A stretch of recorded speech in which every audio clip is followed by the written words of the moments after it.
Jail भेज दिया है। सोनभद्र से प्रवीण पटेल, हिंदी खबर।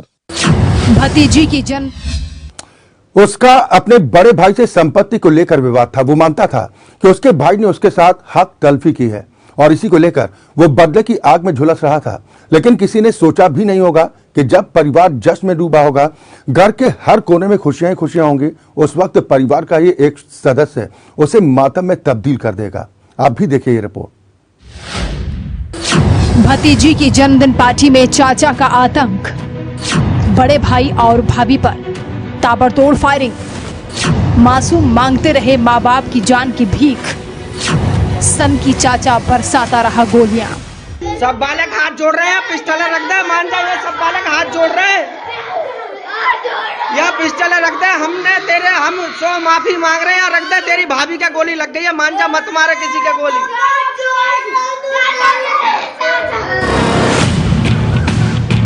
इस शख्स को गौर से देखिए। इसे देखकर क्या कोई सोच सकता है इसने रिश्तों को जो जख्म दिए हैं उनका भर पाना मुमकिन है। रूह को झकझोर देने वाले इस वीडियो को देखिए। बड़ा भाई सहमी आवाज में रहम की गुहार लगा रहा है। हम सो माफी मांग रहे हैं, रख दे। तेरी भाभी का गोली लग गई है, मान जा, मत मारे किसी का गोली। मासूम बच्चे हाथ जोड़कर चाचा से माँ बाप की जान की भीख मांग रहे हैं।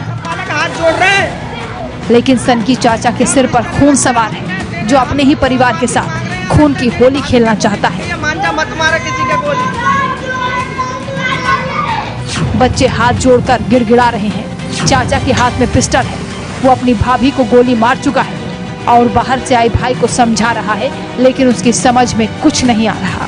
सब बालक हाथ जोड़ रहे हैं, पिस्टल रख दे, मान जा। ये सब बालक हाथ जोड़ रहे हैं, या पिस्टल रख दे। हम सो माफी मांग रहे हैं, रख दे। तेरी भाभी का गोली लग गई है, मान जा, मत मारे किसी का गोली। दरअसल बुलंदशहर के खानपुर थाना इलाके के खिदरपुर में शनिवार रात पीड़ित मोहित और उसकी पत्नी पूजा अपनी बेटी हर्षिता का 8वां जन्मदिन मना रहे थे। पूरा परिवार घर की एक छत के नीचे ही मौजूद था और पूरा परिवार जश्न में डूबा था। तभी अचानक ऐसा हुआ कि हर तरफ चीख पुकार मच गई। दरअसल घर में मौजूद पीड़ित के छोटे भाई मूलचंद ने भाई और भाभी पर पिस्टल से ताबड़तोड़ गोलियां बरसा दी। वहाँ मौके पे पहुंच गया था। वो पिस्टल लेके लड़की के कान पे लगा रखी थी उसने जी, और वो बहुत बड़ी घटना करना चाह रहा था जी। वो तो मैं पहुंचने के बाद में जबरदस्ती ना डर भय खत्म करने के बाद में जाके मैंने छीनी। खानपुर पुलिस भी थी, वो मौके पे अंदर घुसने को तैयार नहीं थी। गांव के मनोज कुमार ने मौके पर पहुंचकर आरोपी चाचा के हाथ से पिस्टल छीनने की जहमत उठाई। दरअसल पीड़ित और उसके आरोपी छोटे भाई के बीच लंबे समय से जमीन को लेकर विवाद चला आ रहा था। आरोपी छोटा भाई मानता था कि उसके बड़े भाई के द्वारा उसके साथ हक तलफी की गई है, जिसके लिए आरोपी न सिर्फ बदले की आग में जल रहा था, बल्कि उसने एक ऐसा दिन चुना जब घर में खुशियों की शहनाई गूंज रही थी। इस दौरान आरोपी हाथ में पिस्टल लेकर घर के भीतर घुसा। मासूम बच्चे अपने चाचा से माँ और बाप की जान की भीख मांगते रहे, लेकिन आरोपी ने ताबड़तोड़ फायरिंग शुरू कर दी। इस घटना में जहां पीड़ित भाभी को 3 गोलियां लगीं, तो वहीं पीड़ित भाई को 1। हालांकि पुलिस ने मौके पर पहुंचकर जहां आरोपी को गिरफ्तार कर लिया, तो वहीं पीड़ितों को अस्पताल में भर्ती करा दिया। सियाना सीओ अलका सिंह भारी पुलिस बल को लेकर मौके पर पहुंची और पुलिस ने ग्रामीणों की मदद से आरोपी को गिरफ्तार कर लिया, जबकि घर में गोली लगने से बेहोश पड़े पति पत्नी को भी अस्पताल पहुंचाया गया।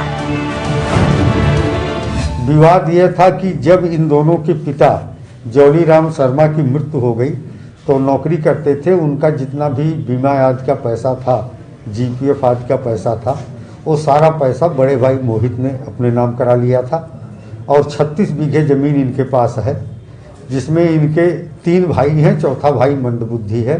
तो उस आधार पर तीनों भाइयों को 12-12 बीघे ज़मीन मिलनी चाहिए थी। लेकिन बड़ा भाई छोटे भाई का जो मंदबुद्धि है उसका भी हिस्सा और इस अभियुक्त का भी हिस्सा अपने कब्जे में पहले से लेके खेती कर रहा था, दे नहीं रहा था।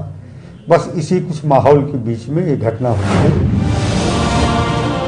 पुलिस अधिकारियों का दावा है कि आरोपी मूलचंद और पीड़ित मोहित की पत्नी भी सगी बहनें हैं, जबकि पुलिस दावा करती है कि आरोपी मानता था पिता की मौत के बाद पिता का सभी पैसा पीड़ित ने अपने पास रख लिया था।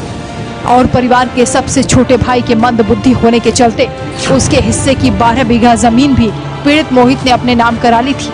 आरोपी मूलचंद इसे अपने साथ हुई हक तलफी मानता था और इसीलिए जन्मदिन पार्टी में गोलीकांड की खौफनाक घटना को अंजाम दे दिया। फिलहाल पुलिस ने आरोपी को सलाखों के पीछे यानी काल कोठरी भेज दिया है और पुलिस अधिकारी दावा कर रहे हैं कि इस घटना में घायल हुए पति पत्नी भी खतरे से बाहर हैं। अपने सहयोगी शमसुद्दीन सैफी के साथ मैं साजिद सैफी, हिंदी खबर, बुलंदशहर। वो पढ़ लिख कर वर्दी पहनना चाहते थे, पुलिस की नौकरी कर लोगों के साथ इंसाफ करना चाहते थे, लेकिन कानून के रखवालों